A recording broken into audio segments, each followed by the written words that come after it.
नमस्कार, आदाब, सत श्री अकाल।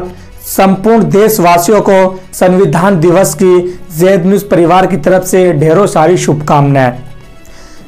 आज 26 नवंबर को संपूर्ण भारत में विभिन्न क्षेत्रों में, राज्यों में, शहरों में जगह जगह संविधान जागरूक अभियान चलाया जा रहा है। संविधान के बारे में, इनके अनुच्छेदों के बारे में व्याख्या की जा रही है, अर्थात पूरे भारत में संविधान दिवस मनाया जा रहा है। साथियों, 26 नवंबर 1949 को संविधान सभा ने भारत को एक संविधान दिया। इसी दिन संविधान को स्वीकृत किया गया। साथियों, जिसमें महत्वपूर्ण भूमिका विश्व रत्न राष्ट्र एवं संविधान निर्माता डॉक्टर BR अम्बेडकर साहब ने विभिन्न देशों के संविधान का डीपली गहन अध्ययन करके महत्वपूर्ण अनुच्छेदों को भारतीय संविधान में संकलित किया। इसी के साथ संविधान विशेषज्ञों तथा तत्कालीन नेताओं ने भी संविधान के लिए अपना बहुमूल्य योगदान दिया। साथियों, 26 जनवरी 1950 को इसी संविधान को प्रभावी किया गया, लागू किया गया, अर्थात भारत को गणतंत्र घोषित किया गया। साथियों, चंद लाइनें संविधान के लिए मैं गाना चाहूंगा और संविधान को डीपली जानने के लिए, अर्थात इसकी विशेषताओं को समझने के लिए कि ऐसी क्या विशेषताएं हैं जो भारतीय संविधान को विभिन्न संविधान से, देशों के संविधान से अलग, विचित्र, अनोखा, लिखित बनाता है। तो विशेषताओं को जानने के लिए वीडियो के अंत तक बने रहिए। कुछ पंक्तियां इस प्रकार है।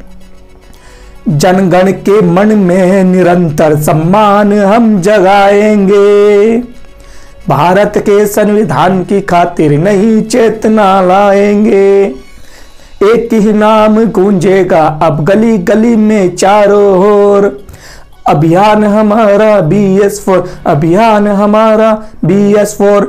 BS4 मीन्स भारतीय संविधान सम्मान, सुरक्षा और संवर्धन। वीडियो को अंत तक जरूर देखें और वीडियो आपको अच्छी लगे तो प्लीज लाइक, शेयर, कमेंट और चैनल को सब्सक्राइब करना ना भूलें, ताकि आपको हमारी आने वाली वीडियो का नोटिफिकेशन मिल सके। Thank you. फिर आज हम बात करेंगे संविधान की विशेषताओं के बारे में। ऐसे कौन से कारक है, कौन से घटक है जो भारतीय संविधान को विश्व के विभिन्न देशों के संविधान से अलग बनाते हैं, विचित्र बनाते हैं। तो साथियों, अब हम बात करते हैं पहले संविधान की विशेषता के बारे में, संविधान की परिभाषा के बारे में। संविधान एक ऐसा लिखित दस्तावेज होता है जिसको विशिष्ट वैधानिकता प्राप्त होती है, जो व्यक्तियों के, नागरिकों के तथा सरकारों के अधिकारों और कर्तव्यों का प्रावधान करता है। साथ ही अब हम बात करते हैं विशेषता। ऐसे तो भारतीय संविधान की कई सारी विशेषता है यहाँ पर, लेकिन कुछ इंपॉर्टेंट महत्वपूर्ण विशेषताओं के बारे में जानेंगे। पहले हम जान लेते हैं कि वर्तमान में संविधान में 465 अनुच्छेद, 25 भाग और 12 अनुसूचियां सम्मिलित है। अब हम जानते हैं इसकी विशेषताएं। इंपॉर्टेंट विषय, संसार का सबसे बड़ा और लिखित संविधान। भारतीय संविधान संसार का सबसे बड़ा लिखित और विस्तृत संविधान है। इसके विस्तृत होने के कई कारण हैं, जैसे कि भारतीय संविधान निर्माताओं ने, विशेषकर विश्व रत्न राष्ट्र एवं संविधान निर्माता डॉक्टर BR अम्बेडकर साहब ने विश्व के विभिन्न देशों के संविधानों का गहन अध्ययन करके उपयोगी अनुच्छेदों को भारतीय संविधान में शामिल किया। जैसे कि राज्य के नीति निर्देशक तत्वों को आयरलैंड के संविधान से लिया गया, मौलिक अधिकार को अमेरिका के संविधान से लिया गया, मौलिक कर्तव्य को रूस के संविधान से लिया गया, भारत सरकार अधिनियम 1935 और जर्मनी के संविधान से आपातकाल जैसे उपबंधों को लिया गया। ऐसे तमाम कई सारे स्रोतों को विश्व के विभिन्न देशों के संविधानों से लेकर भारतीय संविधान में शामिल किया गया। साथ ही SC, ST, OBC, माइनॉरिटी और धर्म परिवर्तित लोगों के अनुबंधों को भी भारतीय संविधान में शामिल किया गया और राज्य सूची, संवर्धित सूची, इन सभी सूचियों को भी सम्मिलित करके भारतीय संविधान काफी विस्तृत है। यही कारण है इसका विस्तृत होने का। अब दूसरा जो पॉइंट है, लोकतंत्रात्मक प्रभुता संपन्न धर्मनिरपेक्ष समाजवादी लोकतांत्रिक गणराज्य की स्थापना। तो भारतीय संविधान की प्रस्तावना के अनुसार संविधान का उद्देश्य भारत में लोकतंत्रात्मक प्रभुता संपन्न समाजवादी धर्मनिरपेक्ष गणराज्य की स्थापना करना है। भारतीय संविधान की प्रस्तावना में भी कहा गया है कि हम भारत को संपूर्ण प्रभुत्व संपन्न समाजवादी लोकतंत्रात्मक गणराज्य बनाने हेतु दृढ़ संकल्प होकर संविधान को अधिनियमित, अंगीकृत एवं समर्पित करते हैं। अब हम बात करते हैं संसद की स्वरूप की। संसद से अभिप्राय पार्लियामेंट, संसद लोकसभा और राज्यसभा से मिलकर बनती है। लोकसभा लोअर सभा सदन और राज्यसभा उच्च सदन होता है। साथ ही लोकसभा में मिनिमम 545 सदस्य जो कि राज्य विधानसभा से चुनकर आते हैं और राज्यसभा में मिनिमम 245 सदस्य होते हैं जो कि राज्य की निर्वाचित विधानसभाओं से चुनकर आते हैं। जब कोई प्रस्ताव संसद के पटल पर आता है और ये दोनों संसद के सदनों के द्वारा पास कर दिया जाता है और राष्ट्रपति के लिए मंजूरी के लिए जाता है, तो अगर राष्ट्रपति उस पर मंजूरी कर देता है तो प्रस्ताव कोई अधिनियमित रूप ले लेता है, अदरवाइज नहीं। अब हम बात करते हैं मौलिक अधिकार। मौलिक अधिकार का जिक्र भारतीय संविधान के भाग 3 और 12 से 35 में इसकी व्याख्या की गई है। प्रारंभ में 7 मौलिक अधिकार हुआ करते थे, लेकिन 44वें संशोधन 1978 के तहत संपत्ति का अधिकार जो कि 31वें संशोधन की में इसकी 31वें अनुच्छेद में इसकी व्याख्या की गई थी, उस पर जो है प्रतिबंध उसको समाप्त करके कानूनी अधिकार में तब्दील कर दिया गया। वर्तमान में अब 6 मौलिक अधिकार है। पहला समानता का अधिकार जिसकी व्याख्या अनुच्छेद 14 से 18 में की गई है। समानता से अधिकार से अभिप्राय है कि प्रत्येक व्यक्ति को रोजगार के समान अवसर उपलब्ध हो। SC, ST, OBC और माइनॉरिटी यहाँ पर अपवाद है। धर्म, जाति, लिंग और भाषा तथा निवास स्थान के आधार पर किसी भी तरह का कोई भेदभाव नहीं किया जाएगा। सब इक्वल है, सब समान है। कानून के समक्ष, विधि के समक्ष सब समान है, चाहे वो राष्ट्रपति का बेटा हो, चाहे वो मजदूर का बेटा हो, सब इक्वल है। अब हम बात करते हैं स्वतंत्रता का अधिकार। इसकी व्याख्या अनुच्छेद 19 और 22 में की गई है। स्वतंत्रता के अधिकार से अभिप्राय प्रत्येक नागरिक देश के किसी भी कोने में आ जा सकता है, घूम सकता है, वह स्वतंत्र है, वह संगठन बनाने के लिए स्वतंत्र है, वह उसे अपनी अभिव्यक्ति की आजादी की स्वतंत्रता प्राप्त है। बशर्ते यह है कि जब तक वो किसी को कष्ट ना पहुंचाए। फॉर एग्जाम्पल के लिए मान लीजिए मेरा ये हाथ तब तक ही स्वतंत्र है जब तक किसी को कष्ट नहीं पहुंचाता। कष्ट पहुंचाते ही इसकी स्वतंत्रता पर प्रतिबंध लगा दिया जाएगा। ठीक उसी तरह शोषण के विरुद्ध अधिकार, इसकी व्याख्या अनुच्छेद 23 और 24 में की गई है। इससे अभिप्राय ये बाल मजदूरी, बाल श्रम पर निषेध, प्रतिरोध और इस पर जो एक तरह का प्रतिबंध लगाता है। अब करते हैं बात चौथा, धार्मिक स्वतंत्रता का अधिकार। इसकी व्याख्या 25 और 28 में की गई है अनुच्छेद में। धार्मिक स्वतंत्रता से अभिप्राय प्रत्येक व्यक्ति चाहे वो किसी भी धर्म का, अपने धर्म का प्रचार प्रसार कर सकता है। उसे अपने धार्मिक संस्थाओं का जो है रख रखाव, मैनेजमेंट करने की पूरी आजादी होती है। बशर्ते ये अपनी धार्मिक विचारधारा को किसी पर थोप नहीं सकता।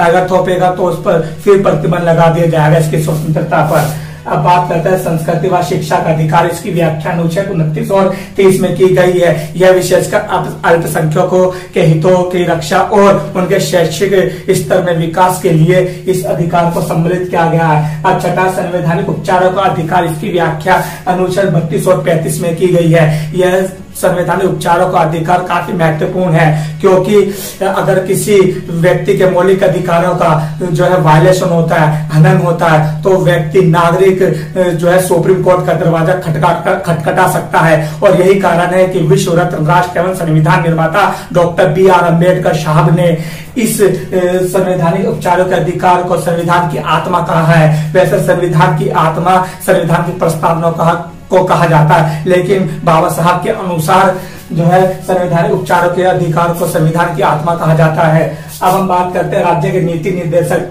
सिद्धांत। इसकी व्याख्या अनुच्छेद 35 से 51 में की गई है। इससे अभिप्राय है कि राज्य की यह ड्यूटी है, कर्तव्य बनता है कि वे अपने नागरिकों के लिए इस तरह की लोक कल्याणकारी योजना पॉलिसी का निर्माण करें जिससे कि उनके नागरिकों का आर्थिक सामाजिक विकास हो सके। जैसे कि 6 से 14 वर्ष के बच्चों को फ्री में प्राथमिक शिक्षा उपलब्ध कराना और दोपहर के भोजन जैसी व्यवस्था करना, यह राज्य के नीति निर्देश सिद्धांतों का एक उदाहरण है। अब हम बात करते हैं कि संविधान की प्रकृति कठोर होने के साथ साथ लचीली है, फ्लेक्सिबल है। इसका फ्लेक्सिबल होने का कारण यह है कि समय समय पर जरूरत के अनुसार भारतीय संविधान के अनुच्छेदों में संशोधन करना पड़ सकता है। इसलिए इसको लचीला भी बनाया गया है ताकि इसमें आसानी से संशोधन किया जा सके। अब हम बात करते हैं केंद्रमुखी संविधान, यानी कि केंद्रमुख संविधान से अभिप्राय है कि ज्यादातर शक्तियां भारत सरकार, सेंट्रल गवर्नमेंट, संसद के पास होती है। अगर संसद, भारत सरकार अपने बहुमत के दम पर जो है उसे कई सारी शक्तियां मिली होती है, विशेषकर जैसे कि आपातकाल की दृष्टि में जो है जब आपातकाल लगाया जाता है, भारत में 3 तरह से आपातकाल लगाया जाता है। आर्टिकल के तहत उसमें आपातकाल लगाया जा सकता है।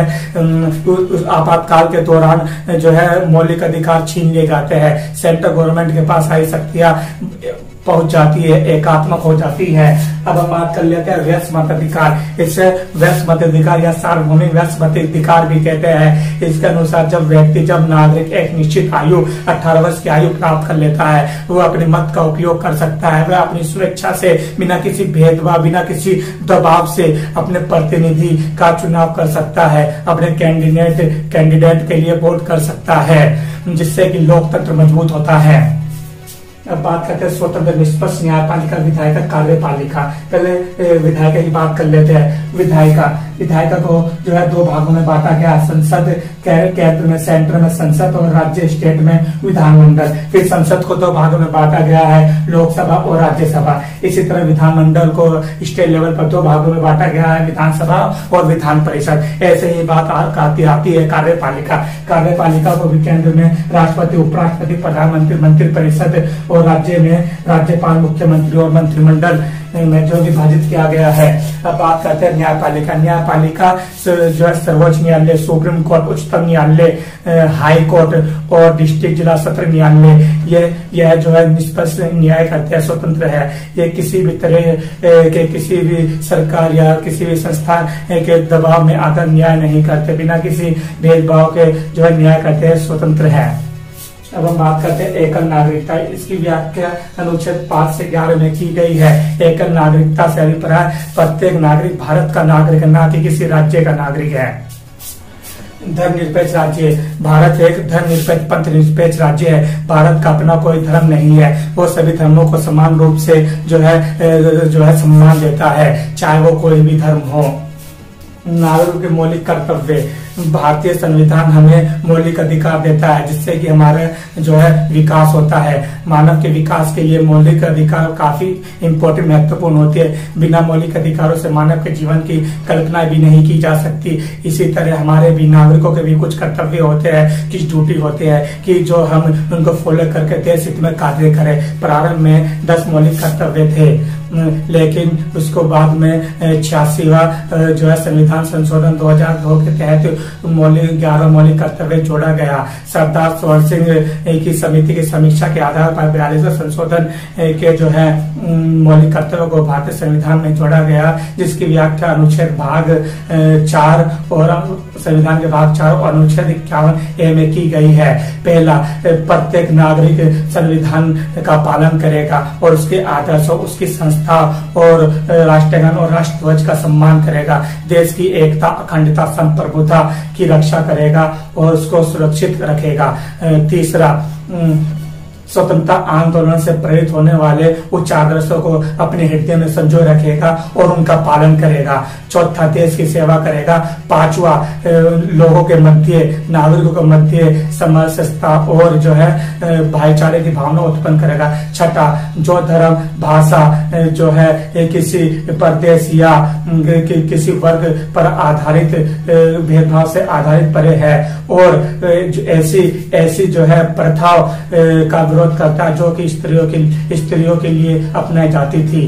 जो है सातवां, सार्वजनिक संपत्ति की रक्षा करना और हिंसा से दूर रहना। आठवां, प्राकृतिक पर्यावरण में रहने वाले जीव जंतु, वन्य जीव जंतु की रक्षा करना और उनके साथ दया का भाव रखना। जो है आठवां हो गया। नौवां, व्यक्तिगत एवं सामूहिक विभिन्न गतिविधियों के लिए सतत रूप से जो है उत्कर्ष की ओर बढ़ना, प्रयास करना, जिससे कि देश का भी विकास होगा और व्यक्ति का भी विकास होगा।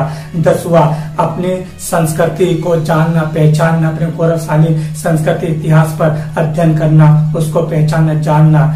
और 11वां जो है, प्रत्येक पेरेंट्स और संरक्षकों का यह कर्तव्य, यह ड्यूटी है कि ये 6 से 14 वर्ष के बच्चों को जो है प्राथमिक शिक्षा फ्री में दे। तो साथियों, आज हमने जाना संविधान की क्या क्या विशेषता है, संविधान की क्या परिभाषा है और मौलिक कर्तव्य क्या है, मौलिक अधिकार क्या है।